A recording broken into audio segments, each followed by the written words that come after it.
Lawmakers on both sides of the aisle sounding alarms over verbal and actual physical threats. Congresswoman Alexandria Ocasio-Cortez telling the New York Times her team spent $120,000 on security since 2021 over threats she's received.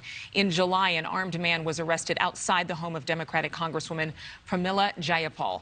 A GOP Senator Susan Collins says a vandal smashed a storm window at her home, and Republicans say a number of campaign offices have been vandalized, and an 84-year-old anti-abortion activist in Michigan was recently shot and injured while canvassing.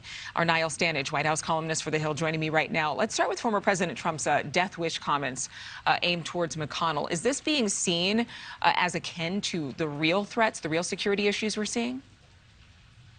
It is being seen as akin to them, or at least related to them. I think a lot of people, not all of them Democrats or Liberals, would argue that the former president has been an accelerant of many of these trends toward more incendiary or belligerent language. Now, I don't think it's fair to consider him the originator of that trend. I think these kind of storm clouds in American politics have been gathering probably for a couple of decades, but they have reached a very grim point. Threats against lawmakers have increased tenfold between 2016 and now. That's an ominous picture by anyone's standards. And it's not just one party. It's not just one former president. Of course, Republicans are calling out Democrats as well. Some of the verbal back and forth, the incendiary comments, the actual threats of death to Supreme Court Justice Brett Kavanaugh.